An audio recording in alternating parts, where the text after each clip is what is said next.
Hey, welcome back to another episode of Flavor and Fiction.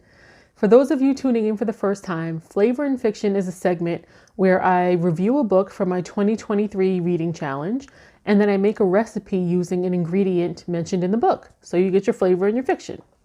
So this time the category was a book with your birthday month, and I chose 7 Days in June by Tia Williams.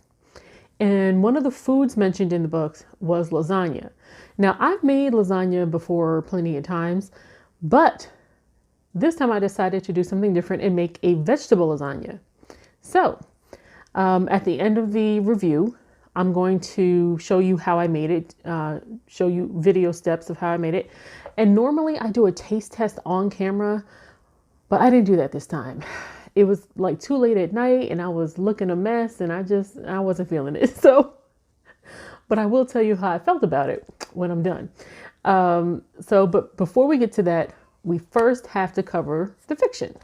So I've been seeing this book all over social media, and it's described as like a second chance love story, but it definitely has its own special twist. And I'm not going to give you spoilers, so don't worry about that. So it starts out with Eva. She's a single mom and she's like a best-selling author, and she feels pressure to keep writing like her famous series, but she wants to step out of her box. And then there's Shane. He is an award-winning author who rarely makes public appearances.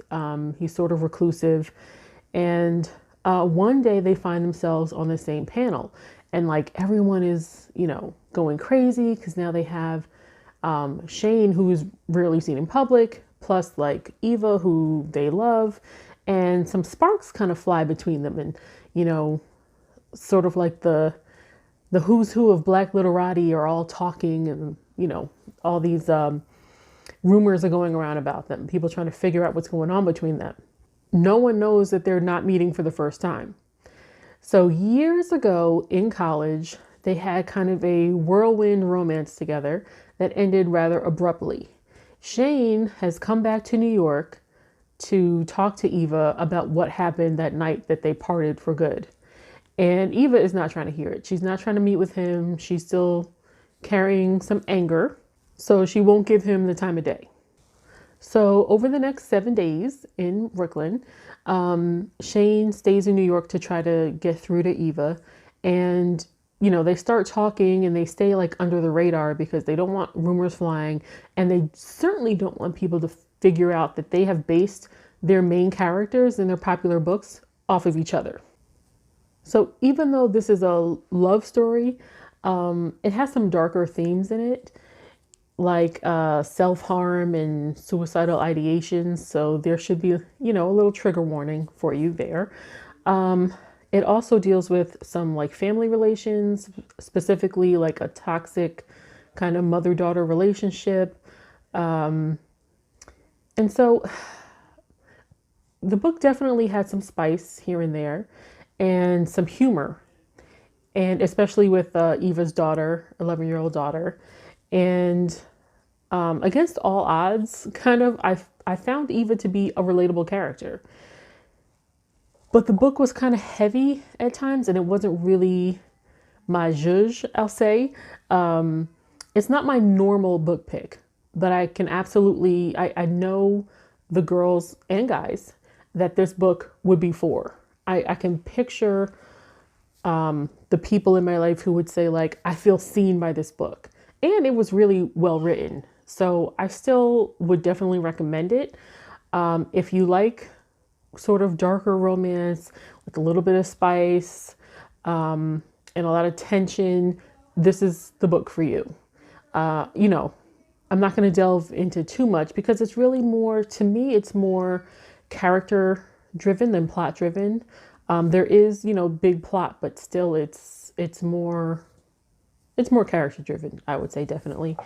So yeah, I would put this on my recommend list, but, and this is why I do the reading challenge every year, so that I can get into books that I normally wouldn't pick, because after reading the back of the book, I probably wouldn't have determined that the book was for me, but I'm glad I read it. So go ahead and add it to your 2023 reading list. And now that you had your fiction, it's time for the flavor. So here is the video of me making the vegetable lasagna. You want to start by boiling your lasagna noodles, and then you want to shred up your carrots and your squash and your zucchini and have your other vegetables ready. And this is just what my mandolin looks like, just to show it off. And I used an aluminum tin. I got the Ragu roasted garlic Parmesan sauce, but you can use any Parmesan sauce. You layer sauce, vegetable, then ricotta cheese, then you sprinkle on mozzarella cheese and salt and pepper and Italian spices. And then you just repeat that. Oh, and the pasta. Then you just repeat that for every vegetable that you have. There's the spinach. I should have had more carrots. And then at the very top, you add some cheddar cheese. And this is what it looks like. It came out great. I paired mine with salad and some Texas toast. And there it is. Beautiful. Okay, so funny story, or not so funny story, about me making the lasagna.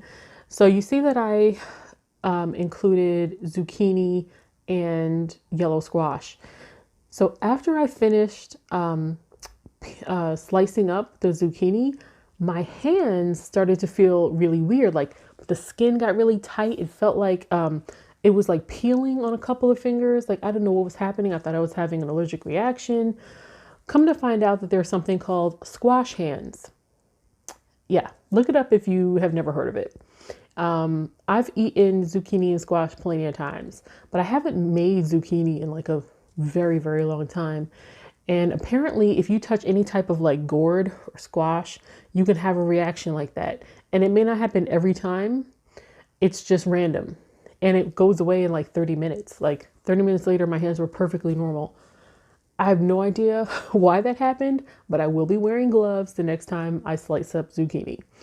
So just a warning. But the food itself was actually really good. The carrots, I went kind of easy with the carrots because I thought it would kind of get in the way of the flavor of everything else. But that was the best flavor in there, the carrots. So next time, if I do make it, I'll put more carrots.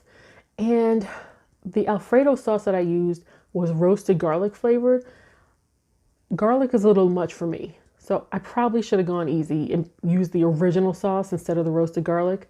So I would make this again and just tweak those two little things. But the best thing about it is you can put in whatever vegetables you want. You can play around with it. It was good. And here's a picture of the finished product.